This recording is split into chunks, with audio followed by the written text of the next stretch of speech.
But when there's not love in the community, then you got all kind of rigmarole going on. Look how what's going on now. Look at our schools today. There's no love in the schools now. A lot of them. Everything goes on. Anything goes, and the teacher don't say too much because sometimes their life is in jeopardy because of what the children do. I mean, but in that they hadn't been trained at home. They hadn't been taught at home. If they was, then all this stuff is going on would not be going on. It was saying, and then let me read this right here, and then we get into our lesson here. It said a small black church held a free Bible base, and we need to get back to that right there. Half-day children program that incorporate African American culture to not only African but all cultures uh, to in general kindness and respect. Train them to respect the elders. We have a lot of that down, and back then, you better respect the elders. Don't you might get a backhand. You might, but that kept us straight though, because we know if we didn't do the right thing, what's going to happen when you get home. And sometimes might not get home. It might, mm. But anyway, it says that kindness and respect your elders. People don't really not respect elders today. Uh, Me and this guy got it. Now we didn't get into it. We got into this young lady who was at Kroger's a few days back. The lady, well, I cut around. Actually, I was in front. But what I did, I cut that away. She zoomed by and got in front. And the guy, I didn't say nothing. I was going to let it go. But the guy behind me, he said, "Hey, lady, you wrong." She said, "What do you mean?" He said, "You wrong. You cut in front of this guy right here. And you wrong. That's all there is to it." She got her like a kern, like, well, anyway. And he said, "You wrong. That's all there is to it." No, you wrong. This guy was here first. You weren't here first. Well, you go on then. I said, forget it. Go on. You done got in front. Go on. And the guy, but we did tell her you was rude, no doubt about it. But anyway, that's how things happen. People, she knew what she was doing. But anyway, I wasn't gonna say nothing, but the guy behind me said something. So, and Nelson Rome spoke up a little bit. Anyway, I guess I should have kept my mouth shut. But anyway, other guy, he saw it. He said, "Lady, you wrong. That's all there is to it. You done stepped in front of this guy right here. You know that he was at first." But anyway, everything worked out all right. And you know, but anyway, we have to watch them. So we tell our children to respect their elders. And in time that we's coming up, it wasn't no choice. If let me put it this way: if you got a whooping at somebody else's house, a spanking, whatever, and when you got home, you got a nut. You got a nut because of disobedience. Because of disobedience. It says, let me go on. It says that here that kindness, respect, live self-esteem, strengthen academy, and encourage community involvement. So the community still got to be involved with this to help everything out, to make everything work right. When the community's not involved, chaos, chaos.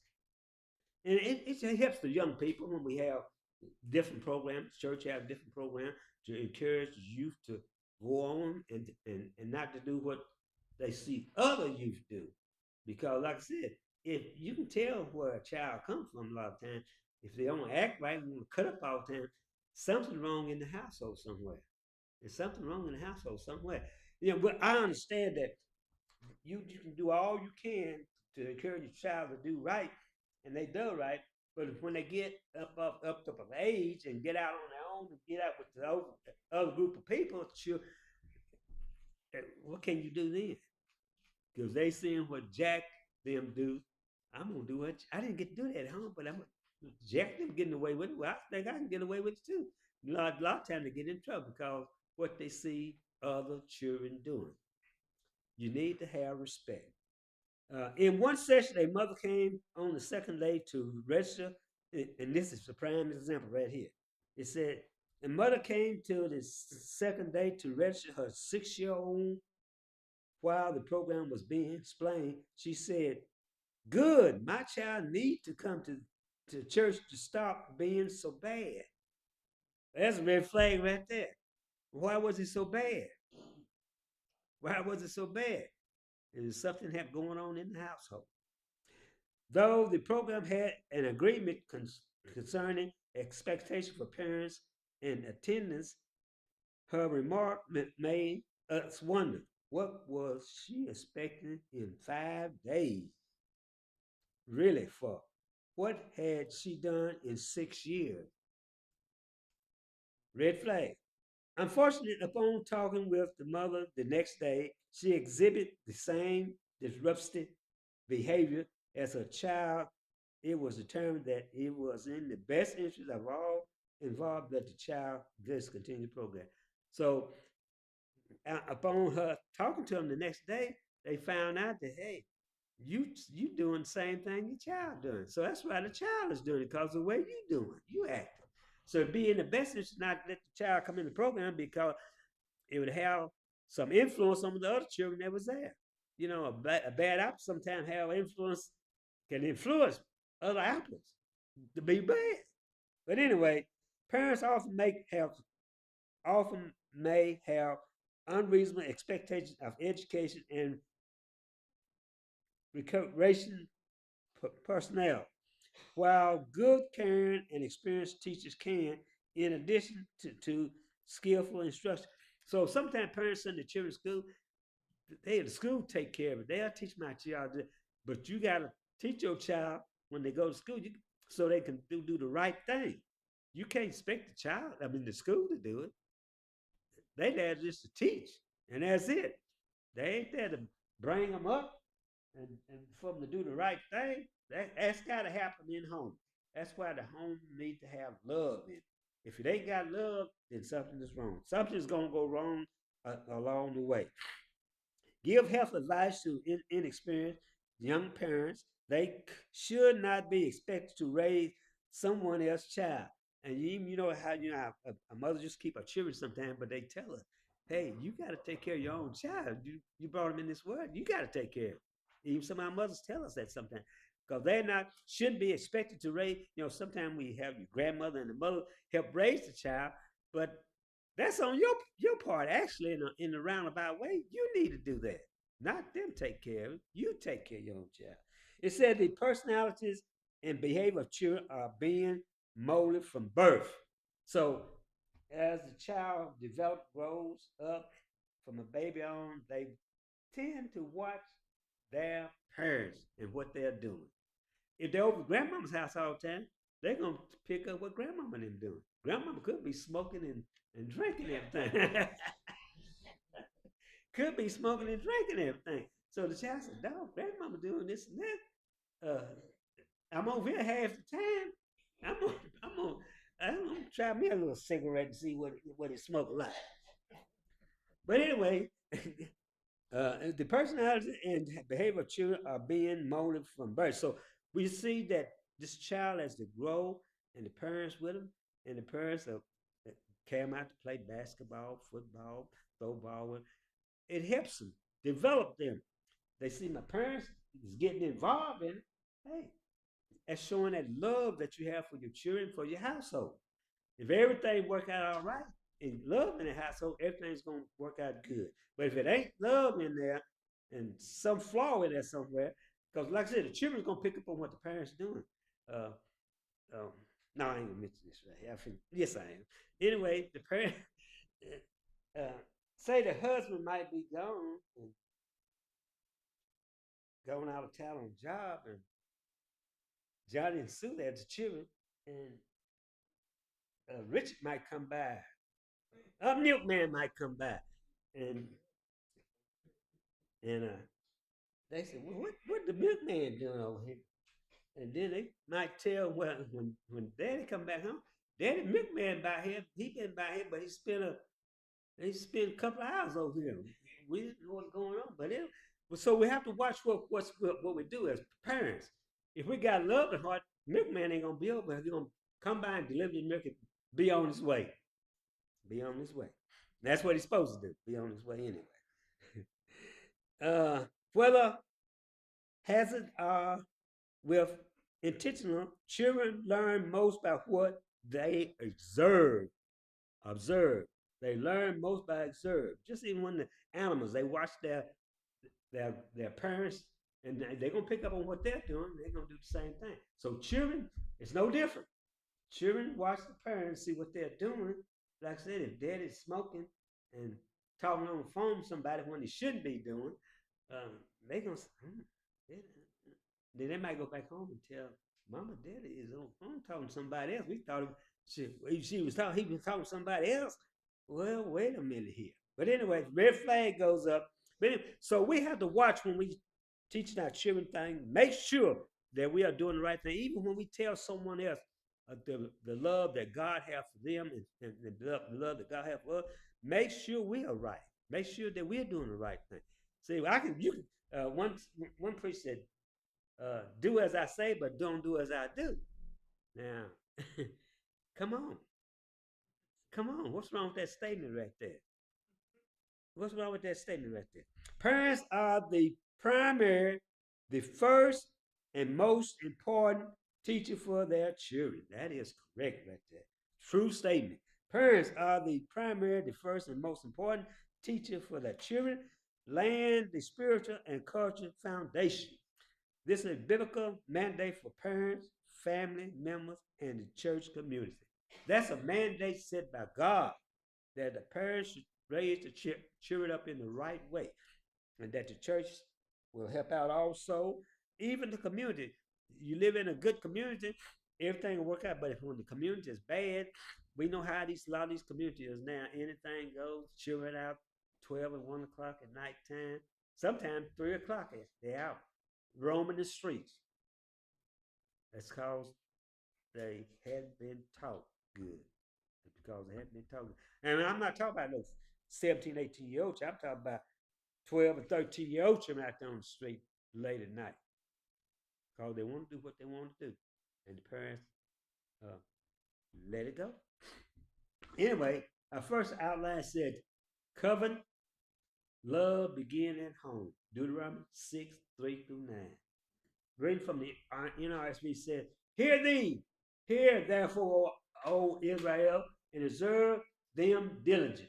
See, God is talking to Israel of Judah, of the Hebrew children at this time, for them to wake up and listen to what I have to tell you. Do my commandments, so that it may go well with you and that you may multiply greatly in land flowing with milk and honey. So he said, follow your ancestors. Do what your ancestors done. They follow my guideline. And so if you follow this guideline here, these commandments that I have give to you, everything will be right. And I'm saying you remember when they after they left in the Hebrew children after they left Egypt, that they went into the land of where it was milk and honey. God had promised them that. And so he told me, if you do the right thing, everything will work out all right. You know, every time the children of Israel got in trouble, it was cause of disobedience. It was cause of disobedience. And you know how that work even when we as coming up as a child, if we done something wrong, we was chastised for that. So we see here that God said, if you do the right thing, you don't have to worry about nothing. But if you do the wrong thing, I will chastise you. And we know that. We know that from growing up in our day and time, that when we done wrong, the belt was waiting on us, or something was waiting on us when we got home, or even when we was at home, and something was waiting on us, gonna get a spanking. And sometimes it was a pretty rough spanking. But anyway, uh, we are you so that you may multiply. So God even promised that a great multiply that your children will multiply with children when you do the right thing and when you observe what I've asked you to do. Everything will work out right.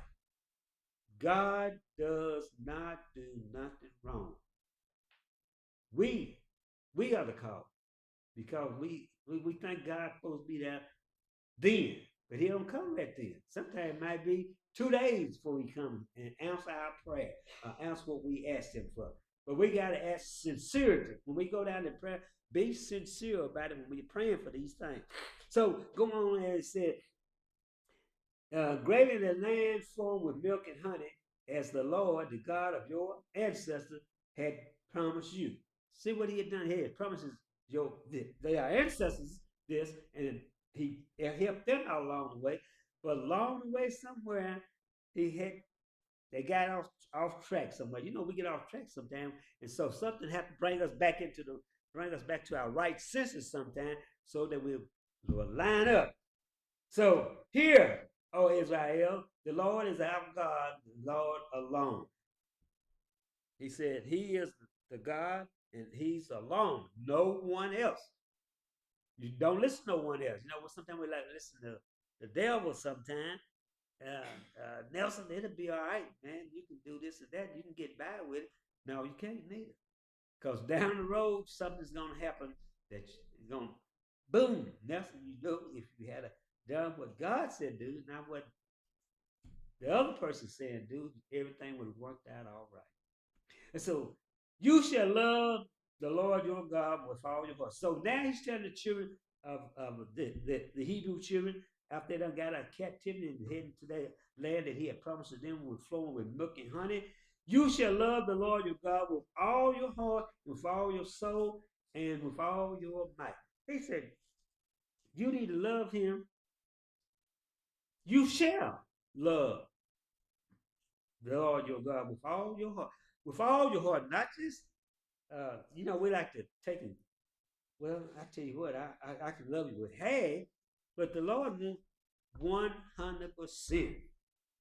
He wants 100%. And with all your soul, he said, with all your soul and with all your might. He, he wants you 100% your undivided attention. He don't want just part of it. He wants all of it because Jesus paid a price. Think about that, what Jesus done. He paid the price that we might have a right. And if he hadn't done that, where would we be today? Think about that. Where would we be today? He goes on to say, keep these words that I am commanding you today in your heart. So he's telling the children, the Hebrew children, to keep these commandments in your heart as I have commanded you to do today. Keep these in your heart. Keep that love in your heart. Keep that family straight. Be the person that you're supposed to be. Be that father and mother for the children and guide them along the way. Nurture them up, bring them up in the right way. Do that, and everything will be right. But do it in love, not out of pity or whatever, but do it in love. Have that love in your heart. Like we supposed to love. How are we gonna get to heaven if we don't love everyone? We got to have love in the heart. We're not don't we won't make it easy. I can say, I like that person, but do you really love that person? Or vice versa. You know, but you got to have love in your heart no matter what. There's no way around it. Scripture tells you that you got to have love in your heart. You can't sugarcoat it or cut corners. You got to have love in your heart 24/7. I put it that way. You know, sometimes well, I'm gonna put my love down. I'm gonna give it a piece of my mind. Come on now, that's not gonna work. Uh, now you, of course, you can repent, but sometimes that repentance is gonna run out. You might think about repenting, then something could happen. Always think about that. Something always can come. Something could happen. But anyway, recite, and now he's telling the Hebrew children to recite this to their children daily, not just Monday, then I wait to Friday, I tell them about it again. He said daily. Recite them to your children and talk about them when you are at home and when you are away. When you have down, when you lie down and when you rise. Look what he's saying. He said to Hebrew children, do this, I'd say 24/7. Repeat these, recite these commandments in your house, in your household, when you're eating and whatever. And I just happened I was thinking about that when I was reading lessons. I remember when we were at home, we used when we had prayer for over food. Now I know some of you can read. Everyone at the table would say a prayer. We might have a little verse we would say, but everybody at the household would say a prayer. We don't do it no more. I mean, most people don't do it no more. I'm gonna go on and eat, you know. But I can remember back. I was thinking back when I read the lesson. I said, I remember, man, in our household, Father would say a prayer, then Everybody at the table would recite a verse. Then we would eat. But before that, we wouldn't eat until we say a prayer. And everybody, all the children now, though whether they be 5 years old or 4 years old, would recite some kind of prayer, and everything will work out all right. But we don't know how to do that now. I'm saying we as a whole. I'm not saying what y'all know what you do in your house, but I'm saying as a whole in America today, they don't do it. They don't do it. Bind them, and then even go to say in this point, excuse me, bind them as a sign on your hand, fix them as an emblem on your forehead. Just make them a reminder, to let you know that, hey, this is a very important thing you're doing here because God have commanded you to do these things. And verse 9, and write them on the doorpost of your house and on your gate. It's going to the state, right on your house, on your doorpost, and even on your gate. When you come in, you recite the commandments that God have given to you to do, to obey, to do, go by. He said, do all these things, and everything will work all right. See what you said to the Hebrew children after they got out of bondage down in Egypt and heading to this land where milk and honey was flowing. He said, do all these things right here. Remember what your ancestors went through. But along the way, somewhere along the way, between your ancestors and you, something happened, and you wound up in bondage down in Egypt for a certain length of time.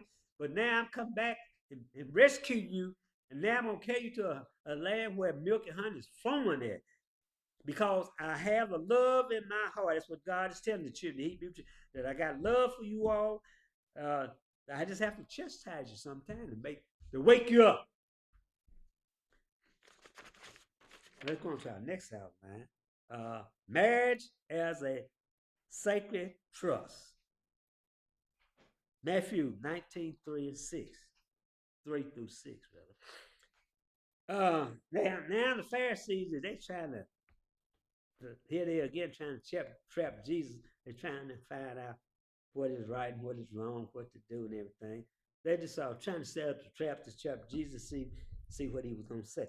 Some Pharisees came to him, and to test him, they asked, is it lawful for a man to divorce his wife for any cause? They asked Jesus Christ a question here. So he answered, have you not read that the one who made them at the beginning made them male and female? Throwed it back on them. Goes on, verse 5 says, and said, for this reason a man shall leave his father and mother and be joined to his wife, and the two shall become one flesh. How sacred is our marriage today? How sacred is our marriage today? Think about that. How sacred is our marriage today? Some of them's on shaky ground. I mean, real shaky ground. So, verse 6 is, so they are no longer two, but one flesh. So he said, when they both committed to each other, that's one flesh, not no separate flesh. But in this day and time, they like to treat it as separate. Man and woman, they try to keep it separate. You do your thing, I do my thing. But that don't work out too good. So they are no longer two, but one flesh. Therefore, what God have joined together, let no one separate. So he said, whatever he have joined together, let no man separate. But it seems to be that really God wasn't in the program when they got together. Because they talking about going, I go my way, you go your way, and we'll be back after a while. Well, what did God say about that? Now, I know Moses wrote in there where to give him a written divorce, but it was because of one thing. And that was the only reason. The rest of the reason is not good. Everything else not good. If the lady had committed adultery or something, then it was okay. But other than that, if she ate the apple the wrong way, I just throw that out there. Hit him across the head, that ain't no reason to get no divorce right there. what he was telling them. There's no reason right there. Only one reason. There's only one reason. Moses written that down. Only one reason. If it any other thing, I don't care if she backhand you or you backhand or whatever. She wanted. But anyway, he said, it's no reason. There's no reason, but that only that one thing was a reason to do that. But if we got love in the heart, it shouldn't come down to none of that. Then maybe we have to think about it. Maybe we wasn't really made for each other. We thought we was. We thought we was in love at the time, but really in reality we wasn't in love. Think about that. We see a lot of marriage they don't last that long. Sometimes some of them don't last what? A year. I've seen cases like it. Matter of fact, I know remember one case, the young couple got married, I think a couple of months. They split. They split. But anyway, God don't like it. He like it. If he joined you, if God's in the program, everything will work out right like it's supposed to. Okay, number 3. Family as a moral compass for society. Matthew 7 through 9, chapter 19. They said to him, why then did Moses command us to give a certificate of dismissal and divorce her? So they're trying to ask, what's going on here, Jesus? It says that they said to him, why then did Moses command us to give a certification of dismissal and to divorce her? So they asked him again because they're trying to find a loophole in there somewhere. We try to find loopholes where we can get over on somebody sometime.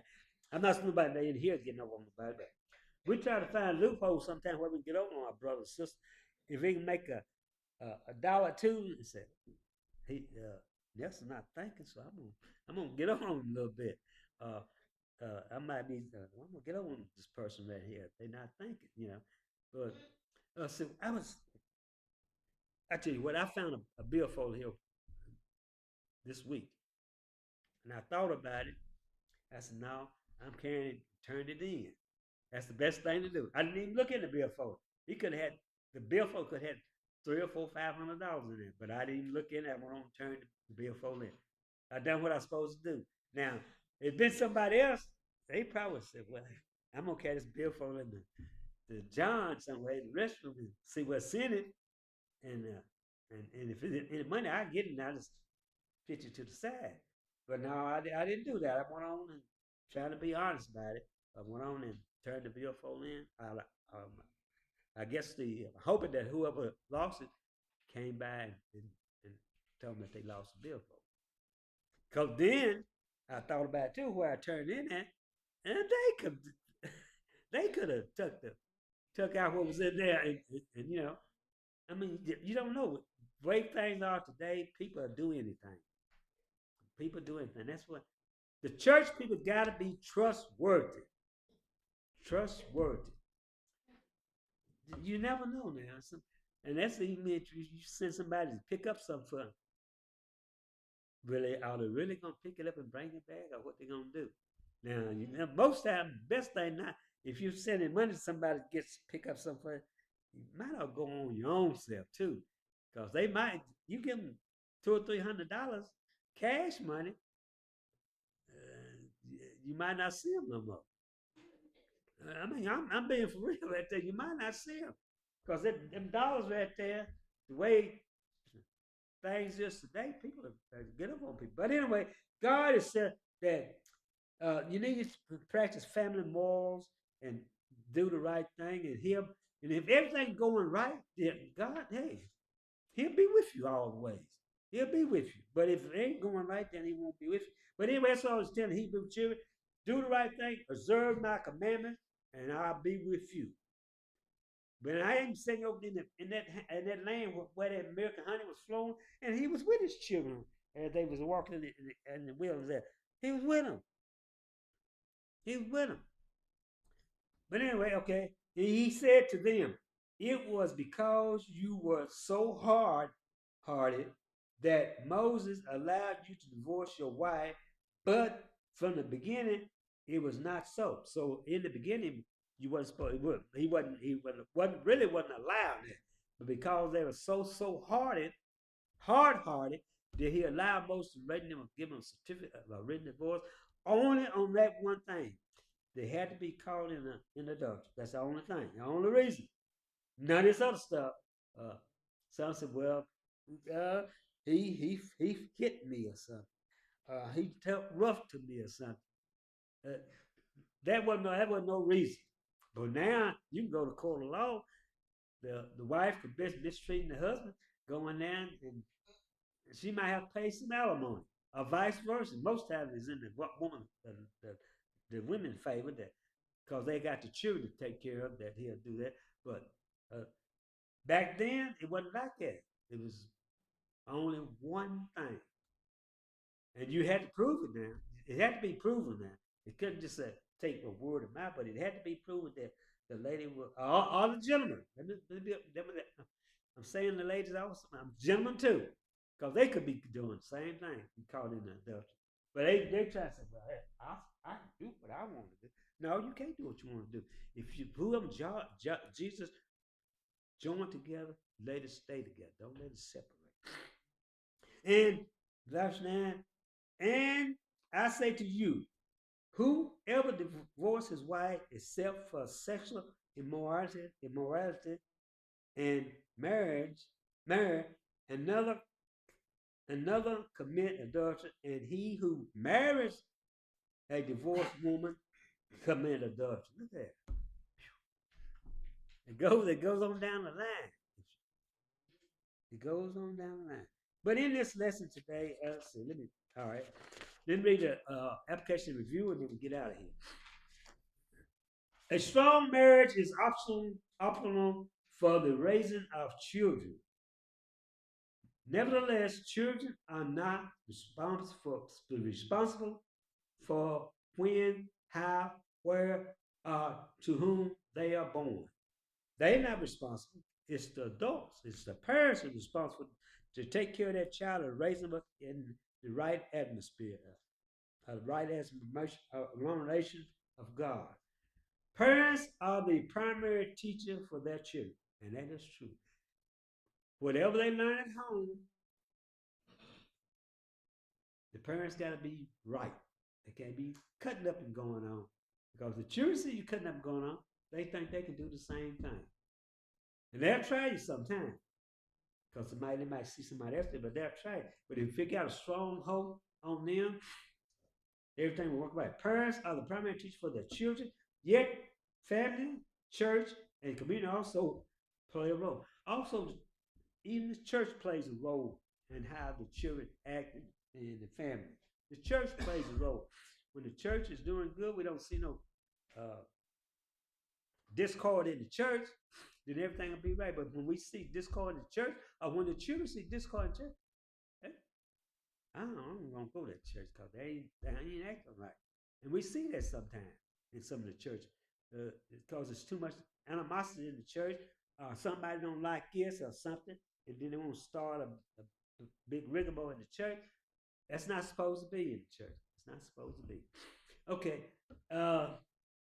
All three work together for foster children who are healthy in mind, body, and spirit. Even for the children that don't have parents and foster children, we need to help them out also. This is community's responsibility to help those children out too. And because you know why? Because we have love in our heart. LOVE goes a long ways. Samuel was raised by Eli full time in the temple to become the prophet God needed him to be. That's in 1 Samuel chapter 1, verse 21 to 20.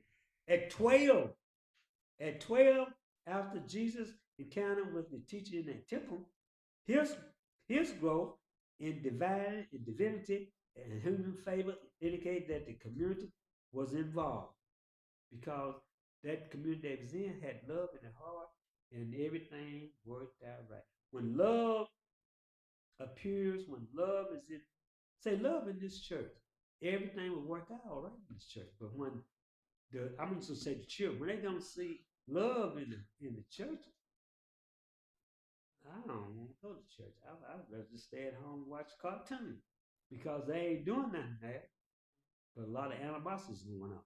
But when the church has got love and doing the right thing, and when God is in the midst, and we say that God's in the midst, then everything will work out in His favor. And it says, indicate that the community was involved, love, responsibility, and can you bring your faithfulness, can positively influence and transform children and the world. When there's love in the heart, in the church, in the community, it can transform a positive attitude. That's about all I have to say. We see here that, like I said, the Hebrew children was was given a mandated to teach their children, teach their household, and do the right thing, and to have love in heart, just like last week when the teacher was teaching about love. The children, God loves the little one, and we can take examples from them sometimes. I know they watch us all the time, but we can take examples when children can get in and fight with each other, and the next 5 minutes, hey, they cool. Let adults get in the fight. Oh man, you never heard such. All right, that's all I have to say.